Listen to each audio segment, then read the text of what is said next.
जय श्री राधे कृष्णा। ओम कुकरेजा चैनल पर आपका हार्दिक स्वागत है। हरि अनंत हरि कथा अनंता में आज सुनिए भगवान विट्ठल और नरहरि सुनार की कथा। नमस्कार मित्रों, आज मैं आपसे एक सत्य कथा शेयर करना चाहता हूँ। ये कथा भगवान के उस रूप की है जिसे हम भौतिक आंखों से अलग अलग रूपों में देखते हैं। ये कथा ईश्वर के दो अति सुंदर रूप शिव और कृष्ण से जुड़ी हुई है। यह कथा महाराष्ट्र राज्य में पंढरपुर की है, जहां भगवान विट्ठल विराजमान थे। वहां नरहरि नाम के एक संत व्यक्ति थे जो पेशे से सुनार थे और सुनारी का काम करते थे। स्वर्ण आभूषण बनाने के अलावा वह सच्चे दिल से ईश्वर की भक्ति भी करते थे, लेकिन वो ईश्वर को केवल शिव रूप में ही पूजा करते थे। निरंतर शिव जाप करने से उनके द्वारा बनाए गए स्वर्ण आभूषणों में एक अलग ही छठा दिखाई देती थी। पर आश्चर्य की बात यह थी कि नरहरि ने भगवान विट्ठल को कभी देखा तक नहीं था और न ही वो देखने को डोट राजी थे। उनका तो रोम रोम केवल शिव भक्ति की लगन में ही डूबा हुआ था। शिव के सिवा उन्हें कुछ भी नहीं सूझता था। वो पूर्ण रूप से शिवमय ही थे। लोग इस बात से हैरान थे कि पंढरपुर में रहकर कोई विट्ठल के दर्शन से कैसे वंचित रह सकता है।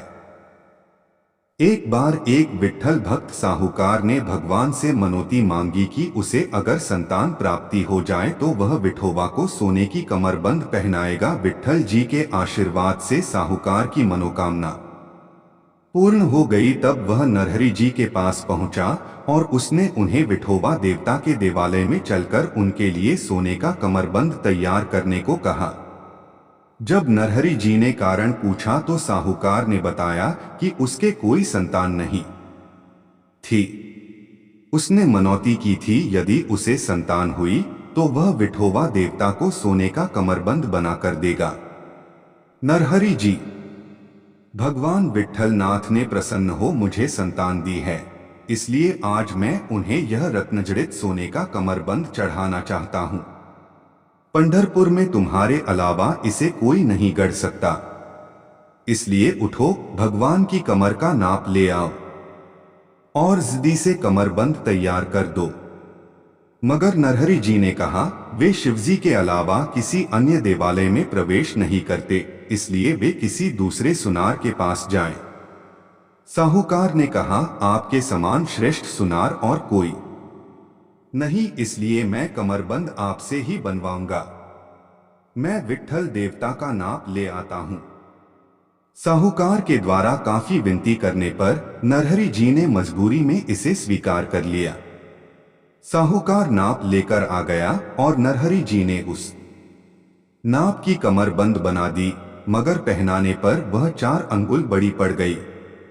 तो नरहरि ने उसे 4 अंगुल छोटा कर दिया, किंतु इस बार 4 अंगुल छोटी हो गई। कई बार ऐसा हुआ।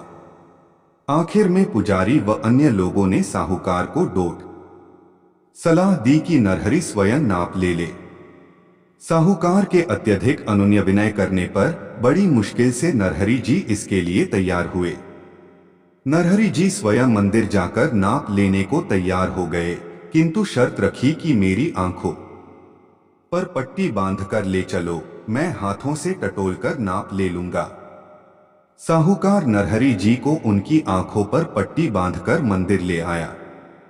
जब उन्होंने नाप लेने के लिए मूर्ति को स्पर्श किया तो उन्हें आभास हुआ कि वह शिवजी की मूर्ति है। नरहरि जी ने सोचा कहीं मुझे शिवालय तो नहीं ले आए।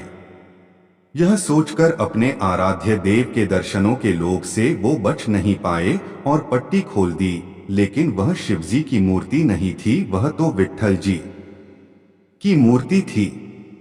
वे पुन आंखों पर पट्टी बांधकर नाप लेने लगे, फिर हाथों से टटोलकर नाप लेने का प्रयास किया तो पुन शिव का आभास हुआ। नरहरि जी असमंजस में पड़ गए। नरहरि जी को ईश्वर का यह रहस्य समझने में देर नहीं लगी। उन्हें समझ में आ गया कि दोनों एक ही है, हरि और हर अलग अलग नहीं है, हरिहर एक हैं। वे व्यर्थ ही उनमें भेद करते आ रहे थे। नरहरि जी ने प्रभु से क्षमा मांगी। वे आत्मविभोर हो प्रसन्नता से चिल्ला उठे, विश्व के जीवनदाता, मैं आपकी शरण में आया हूं। आप मेरे मन का अज्ञान और अंधकार दूर कर दीजिए। मैं अपने अज्ञान के लिए आपसे क्षमा मांगता हूं। तब भगवान ने भी प्रसन्न होकर भक्त की प्रसन्नता के लिए अपने सिर पर शिवलिंग धारण कर लिया। तब से लेकर आज तक पंढरपुर के विट्ठल भगवान के सिर पर शिवलिंग विराजमान हैं। ये कथा हमें भगवान के भिन्न भिन्न रूपों में ईश्वर की एक रूपता को बताती है। हम व्यर्थ ही अपनी अज्ञानता के कारण भगवान के भिन्न भिन्न रूपों में भेद करते हैं। जय हरिहर। अंत में निष्कर्ष ये भी एक बड़ी ही विचित्र बात है। हम सभी अक्सर ये कहते हैं कि ईश्वर एक है, परंतु फिर भी उसके भिन्न भिन्न रूपों के आकर्षण में आकर इस पर विचार करने लगते हैं कि कौन रूप में ज्यादा प्रभावी होता है।